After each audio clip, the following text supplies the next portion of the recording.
Yo, we are live. I know I wasn't live yesterday, but it's fine. You know what I'm saying? Needed you to have time to catch up with the videos I've been reacting to live stream. And you know how it is, sometimes you can react to something and it gets blocked. And you know what's funny? If you don't catch me doing the lives, there's every chance that you may miss out. So if you don't want to miss out, make sure when you see that I'm live and you see that notification, jump on, get me, and make sure you leave a comment. But anyway, let's just get straight into what we're going to react to today. Get me? It's not just music, we're going to react to other stuff. So here we go. So a short documentary thread on Mike Tyson's life so far. So let's get straight into it. This is by the Upshot Towers. So big them up, follow them, but make sure you follow me on Twitter. The link's in the description box below. But anyway, so as you can see it there, it says Mike Tyson's life is absolutely insane. To start off like that, you know it has to be absolutely insane. But you know, some people can exaggerate. But he really has an absolutely insane life so far. Even fighting Jake Paul, where he wasn't technically fighting Jake Paul, that's insane. But anyway, because at 58 versus a 27-year-old, why would you anyway?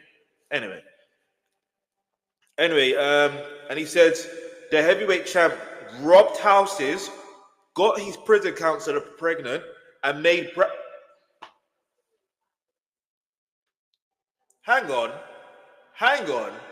You know when you read something and you realize, hang on, the heavyweight champ robbed houses, got his prison counselor pregnant, and made Brad Pitt beg for his life.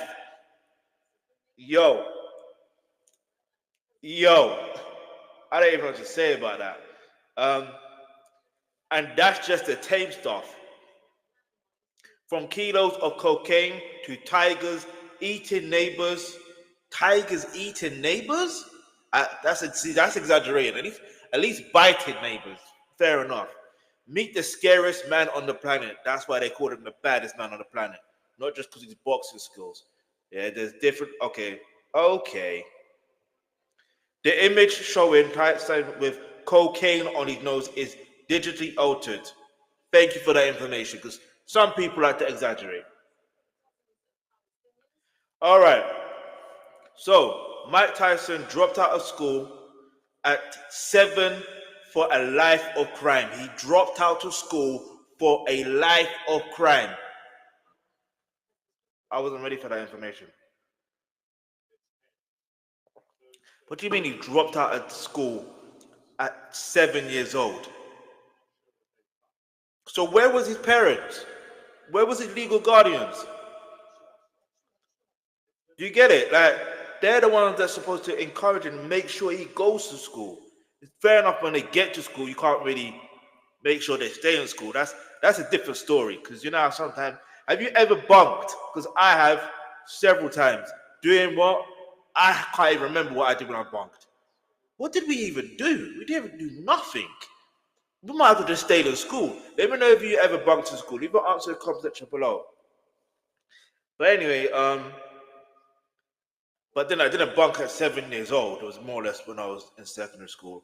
But anyway, so at age 11, he takes acid, robs houses, and terrorizes locals with a World War I bayonet. I don't know what a bayonet is. I would not lie to you. I'm not going to research that right now. We're just going to run through this. But I'm assuming it's something dangerous. Yeah, if you're connected to World War I. When a bully rips the head off his pit, when a bully rips the head off his pet pigeon, Mike knocks him out. So he's always liked his pigeon from a very, very, very young age. So it's not like a new thing. You get it? So I respect that. And soon, grown-up men are knocking on his door, challenging him to fight. And then also by the age of 13, Tyson has been arrested 38 times. Crazy. While banged up in juvie, which is juvenile prison, he sent to Maverick boxing trainer Cus D'Amato. This is the guy he has the utmost respect for. Do you get it? He has the utmost respect for this guy. But anyway, let's just get back into this. Who sculpts him into a ruthless fighting machine. On his pro debut, Mike knocks out his opponent outside. Let me start that again. Where am I seeing the word Mike? On his pro debut, Mike knocks his opponent out inside 2 minutes. And listen, if you have seen the Jake Paul versus Mike Tyson fight, yeah, in the first 2 rounds, now let's keep it, in fact, let's talk about the first round because that was 2 minutes. In that first minute, he looked like he could actually knock him out, but he was holding back. That's what it looked like to me. Second round, same 2 minutes, it looked like he could knock him out just a bit. Like he was slowing down a bit. But when it comes to the third round, he definitely slowed down. Definitely. It was like, because he was biting his gloves, yeah? And you know why he was genuinely biting his gloves? Because he had to tame that beast in him to not knock out Jake Paul. Otherwise, 1, he could seriously hurt Jake Paul. That's one thing. And 2, it could mess up his contract where he may not get paid. It is what it is. That's how it goes sometimes. But anyway. All right, so look, here's the video here. So, in 1986, Mike gets his shot at the heavyweight title. There's just one problem. He's got what? I'm not even going. You can read that for yourself. I'm not going to read that. But he has a issue, right? A medical issue. Then he said, I don't want to read it verbatim, but basically says he didn't know if he contracted it from a prostitute or a very filthy young lady. What do you mean you don't know? Then again, young, dumb, you know what I'm saying.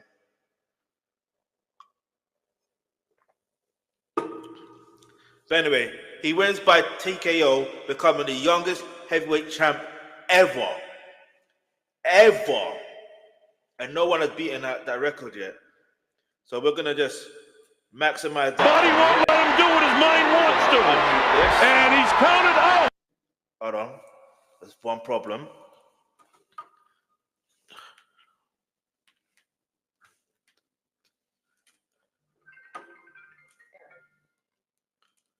All right, so on his way to becoming one of the youngest heavyweight champions of all time. Bangs the body. Wow, with that uppercut is Tyson.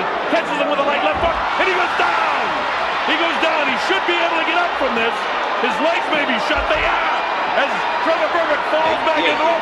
I don't know if he's going to be able to continue. He's trying his best, but his body won't let him do what his mind wants to. And he's counted out. It'll be scored as a knockout. Mills Lane counted him out to 10. It's all over. We've got a brand new heavyweight champion of the world, Mike Tyson. 20 years old, Mike Tyson, on his way to becoming one of the youngest heavyweight champions of all. It's rewinding, you know what I'm saying? But anyway, so that's one thing.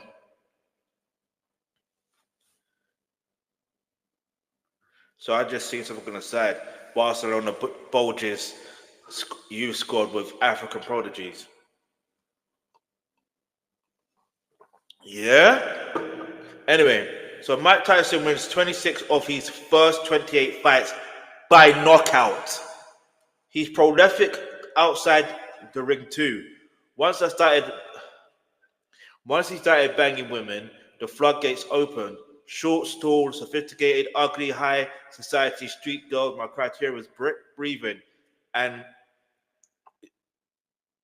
that word you see there isn't his only vice. Yeah, but I've got to be careful with the words I choose on here as well. Um, so despite the ravenous cocaine habit, which could be false, could be exaggerated, um, he cast his anti-drug ad. He laughed later. The irony is that I was filming it. The irony is that while I was filming it, I was financing my friend Albert in his crack enterprise. Okay, if he's saying that, then he's saying that. Now a major star, Mike hangs with Tupac, hires Donald Trump, and dates Naomi Campbell. I didn't know that. That's interesting. That's very interesting. What year though? Because wait, how long has Naomi Campbell been a supermodel for though? I always thought it was from the 90s. So obviously, well, obviously Tupac 90s. Yeah, yeah. Anyway, so here's one of the other fights. And especially the road work gives me plenty of I time mean, to think. One of the things I think about most is how bad drugs are and how much they hurt people. Well, we can get rid of drugs if each of us, one by one, decide to say no. It's a small word with a big meaning. Say it. Say no to drugs. From the say Drug no to Enforcement drugs. Administration FBI Sports Drug Awareness Program in this station. Say no to drugs. Anyway, let's keep it moving. All right, in 1988, he marries actress Robin Givens. She claims they spent their first day in a pet shop. Mike remembers it differently. I wasn't getting puppies with her.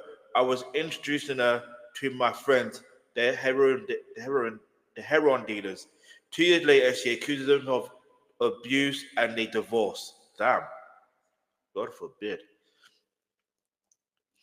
So, by this point, Mike is totally off the rails. So, when he catches Robin on a date with Brad Pitt, the Hollywood star is terrified. Dude, don't strike me. Brad started, dude, don't strike me. So, I had to try and mimic. We were just going over some lines. We were just going over some lines. She was talking about you the whole time. Man, shut up.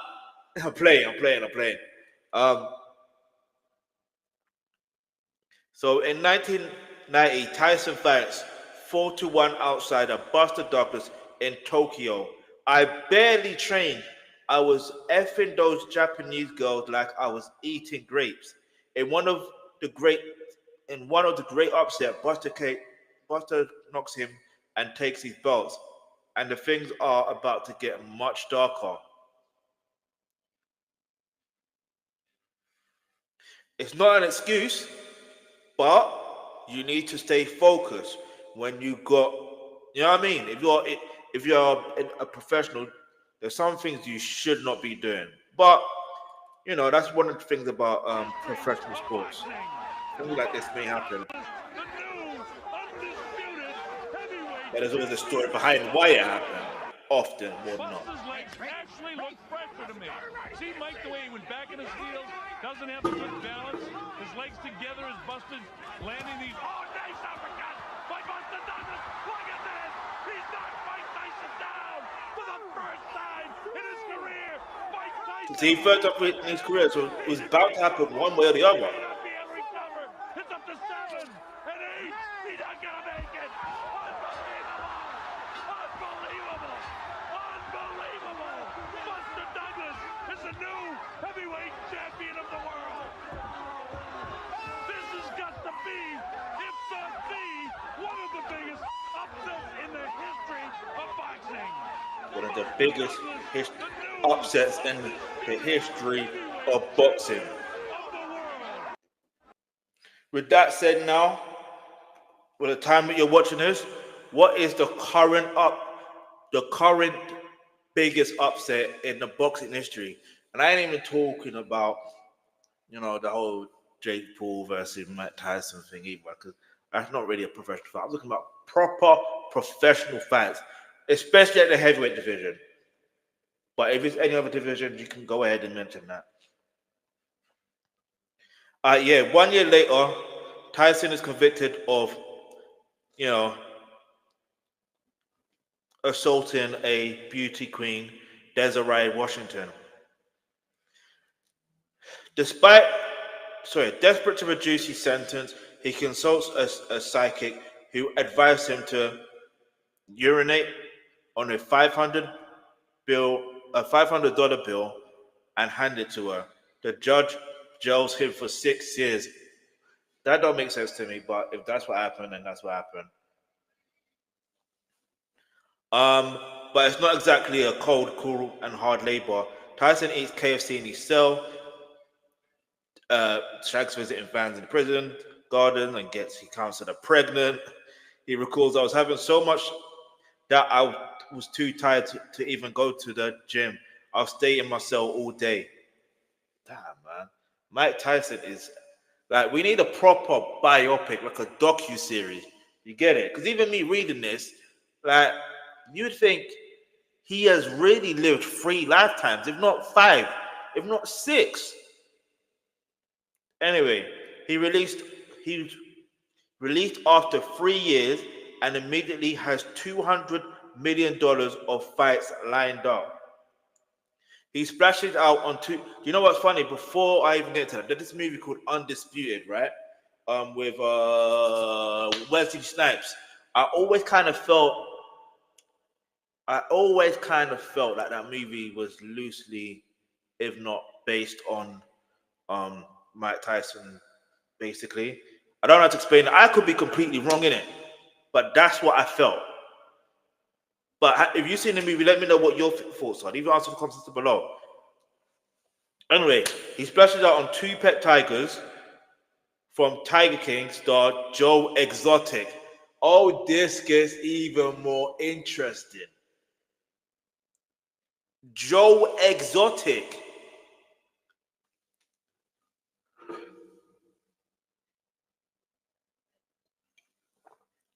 If you know, you know.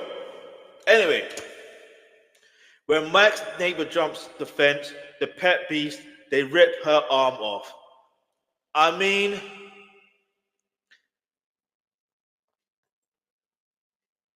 if you're going to your neighbor and your neighbor has a pet, especially a wild type of pet, can you please expect that eventually you're going to get your arm, some parts of your limbs are going to get bitten or something?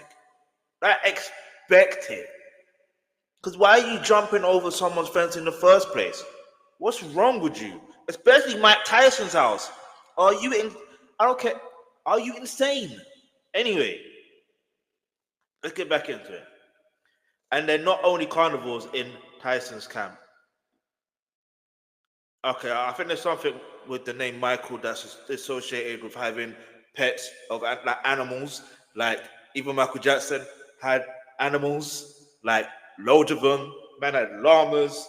Man had obviously a dog. Man had bare different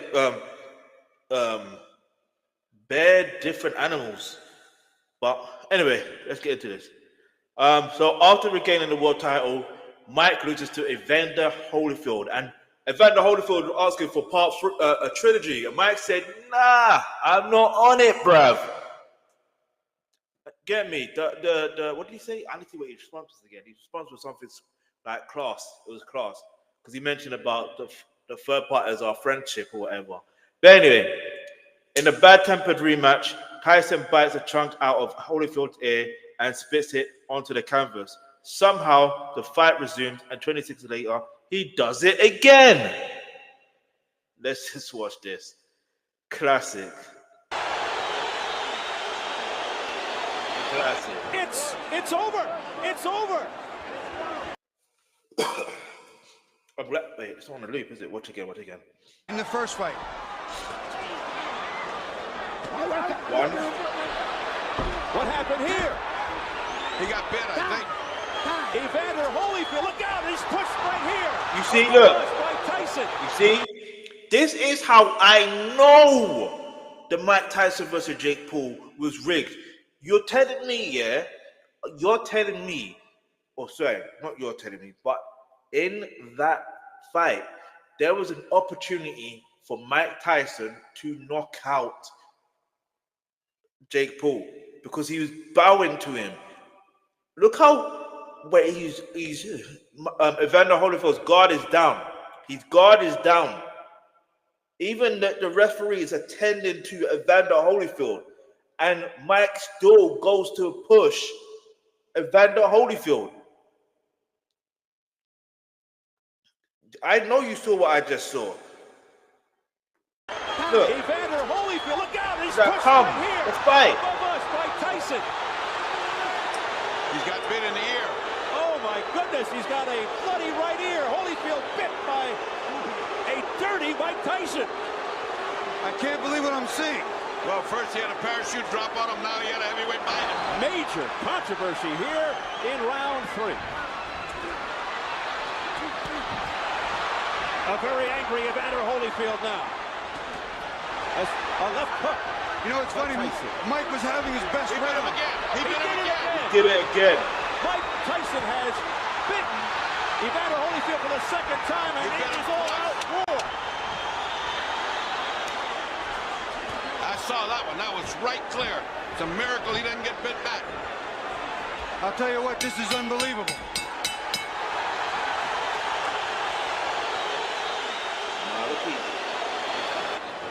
It's over. It's over. And you know what's interesting about this fight, yeah? So I'm just thinking of, I don't know if you've seen that clip before, where it's like, Charlie bit me. Nah, dog. Not even Charlie bit me. Mike Tyson bit me. Oh man, if Evander Holyfield and Mike Tyson can recreate that for an advert or something for their product, that edibles. He would have thought years later they will have an edible of an ear shape. Like, anyway, but yeah, banned for years, Tyson slides into a major C habit, a trick to trick drug testers. He uses prosthetic to call a resonator. He's mentioned this before. I've heard him talk about this in this podcast. He recalled, in fact, no. I think that was, I can't remember. He recalled later, it was awesome, man. I put my baby, okay. He might have talked about something else, but I remember him talking about something similar. But you need to test, the man is high as a kite. Anyway. Oh, you don't need to test. No, it doesn't matter. Look. After dispatching Lou Suarez in 38 seconds, a wild-eyed Tyson calls out Lennox Lewis with a terrifying speech. My style was impetuous, my defense is imaginable, and I'm just ferocious. I want your heart. I want to eat his children. I remember that speech. Listen. This was an error. I do not care. Listen, let's go. I'm the best ever. I'm the most brutal and vicious and most ruthless champion there's ever been. There's no one can stop me. Lynx is a conqueror. No, I'm Alexander. He's no Alexander. I'm the best ever. There's never been anybody as ruthless. I'm Sonny Liston. I'm Jack Dempsey. There's no one like me. I'm from Nairclaw. There's no one that can match me. My style is impetuous. My defense is impregnable. And I'm just ferocious. I want your heart. I want to eat his children. Praise be to Allah. I was going to rip his heart. How can you say all of that and then say praise be to Allah? Now, I don't know if you're Christian or Muslim or whatever religion you are from that you practice. The thing is, you can't be saying things like that. But anyway, it kind of backfired on him. Let's be real. Anyway, the pre-fight face-off descends into chaos and Tyson sparks a brawl. As they lie onto the floor, he sinks his teeth into Lewis' fire and leaves bite marks. And this guy is worse than Luis Suarez, bruv. He's worse than Luis Suarez. What's wrong with this guy? What do you mean you're biting his thigh? Like, what do you mean you're biting his thigh? Like, anyway. As they lie on the floor, he sinks into the teeth. And when Amanda Fels used abuse at him, Mike Ross was doing a hysterical diary. Oh, that's from that part. Okay. Everything's starting to make more sense now. It makes more sense. Let's go. Anyway. Oh, come and say in my face, fuck you, ask for that, everybody. You bitch, come on, you bitch. You scared coward. You got man enough to fuck. Lennox Lewis.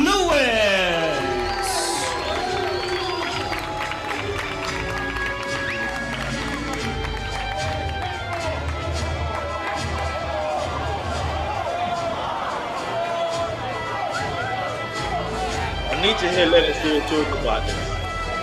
He beat you on your thigh, bro. Like,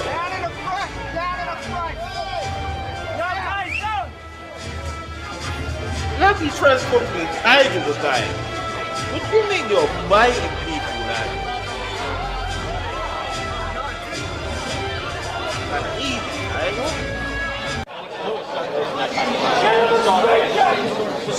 Oh, that's why. Yeah. Someone screamed out, get it, put him in a straitjacket. Do you know what I mean? So obviously, yeah, that's why Mike Tyson reacted the way he reacted to someone yelling that abuse at him. Makes Let it sense. straight, Jackie, you punk ass white boy. Come here and tell me that if I fuck you in your ass, you punk white boy, you faggot. You can't touch me, you're not man enough. I eat your asshole alive, you bitch. Fuck you, you hoe. Come and say in my face, fuck you, ask for that, everybody. You bitch, come on, you bitch. You scared coward. You got man enough to fuck with me. You can't last 2 minutes in my world, bitch. Look at you scared now, you hoe. Scared like a little white pussy. Scared of the real man. I'll fuck you till you love me, faggot. Yo, Mike is insane. He's insane. Like, he's insane. All he said was, get him in a straitjacket. You didn't even have to react to that.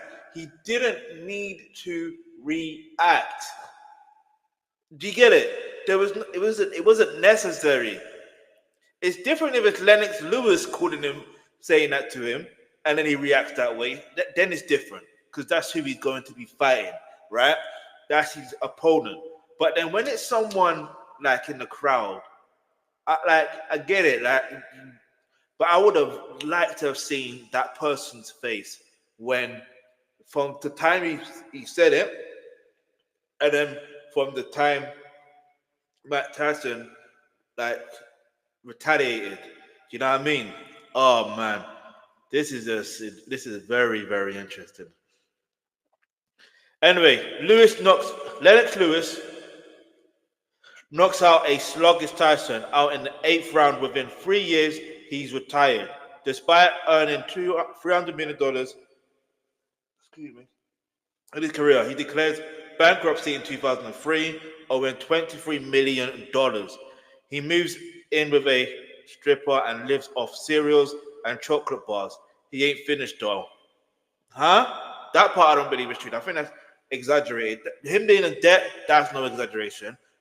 See, what they failed to mention in this stuff was his connection to Don King. Yeah?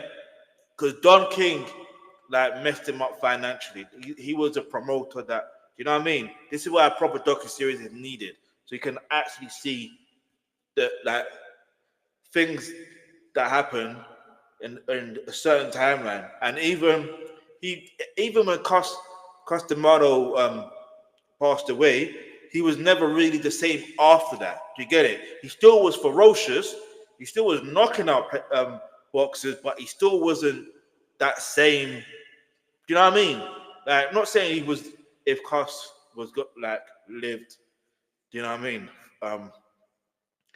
Till Mike Tyson retired, he would have gone unbeaten. I'm not saying that.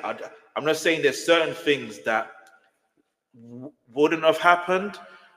Maybe, you know what? God will is God's will, innit? That's what I have to say to that. But now that sounds mad considering what he's gone through and what he's put other people through. Yeah. Let's just keep it moving.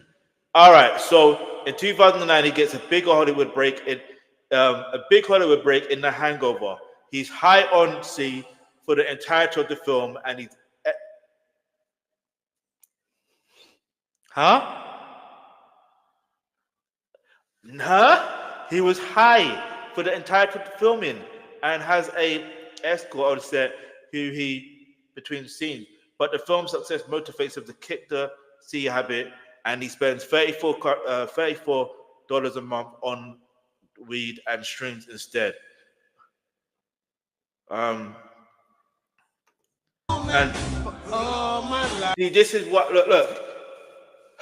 Netflix, you jar me. Because in my I did a take on, was Mike Tyson and Jake Paul fight rigged or scripted, and I include this clip and I put it in the next part. I put, you know what I mean? It's similar. Basically, let's put it this way. After this clip, this tune that he's singing, Jake Paul used as the entrance. But also, you need to understand that this movie, you gotta understand something. The way Mike Tyson was perceived in the mainstream media prior to this movie, I don't think many people really wanted to be dealing with him. You get it? Like, even him just coming back from, like, see, here's the other thing. They even forgot to mention that the whole Tupac situation, the night that Tupac got, what's the word I need to use for it? The night that he didn't pass away that day, but from the wounds,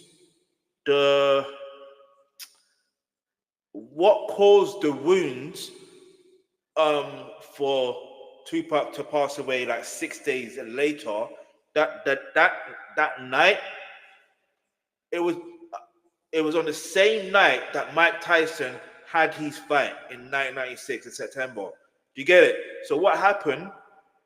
This is very vital information, because Tupac is like, we're talking about someone being high filming, yeah, but at the same time, Tupac was high on energy, where he had that energy where he wanted to fight. Listen, when we all watch boxing, most guys in general, I'm talking about guys. If your testosterone levels are at a good level, you're gonna want to have. I don't want to say you want to have a fight, but you're gonna. Do you see what I'm saying? There's. You want to compete. You get it? Let's put it that way. You want to compete. Even in some sports, you want to actually physically compete. Like, there's no denying it. Even if whether you think you're good or not, you want to compete. But anyway, that aside, now obviously, if you see the things that if you see what Las Vegas, aka what's the name of that company? I mean that casino they were in. They released footage. There's more footage that they have not released. I'm telling you this from now. There's more footage that they haven't released. They even mentioned it in the trial, Keith Lee's trial. They mentioned it, which is so crazy to me. But anyway, so I said to say this. In that night, he had a fight with someone. Did you get it? He had a fight with someone. Now, whether that person, and it's so ironic because the person he had a fight with happened to be Keith Lee's nephew. Now, I don't know the ins and outs, but what I'm trying to say is, it's so crazy when you look at, when you see things like this, and there's certain things that are not, you know what I mean? Even Mike Tyson said, he said it a few times. He said he wants to spend 5 seconds in the room with the person that, made Tupac pass away, basically. 5 seconds in the room. There's no, you already know what he would do. You know what I mean? Anyway, let's go. I can feel it coming in the air tonight. Of course, my guy. Oh, Lord. But I've been waiting for this moment for all my life. One more time.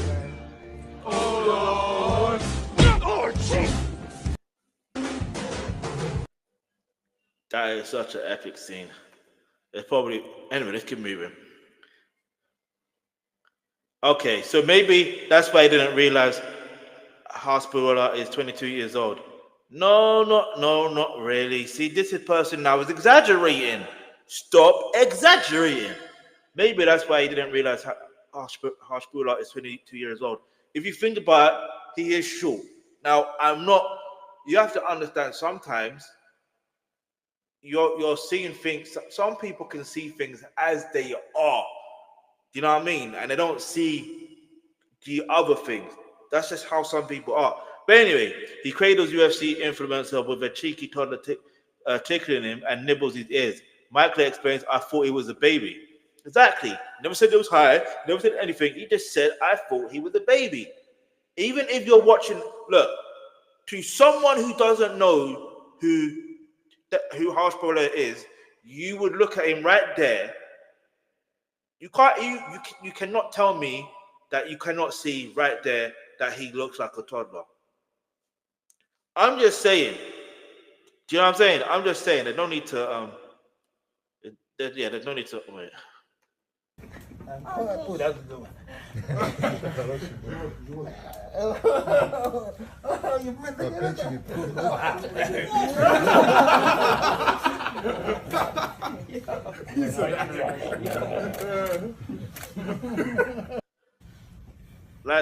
Anyway. On Friday, we all seen this.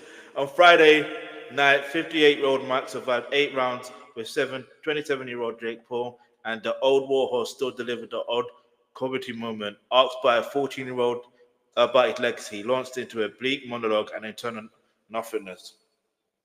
Actually, you know what? I want to be real with you. Yeah, I will be completely real with you.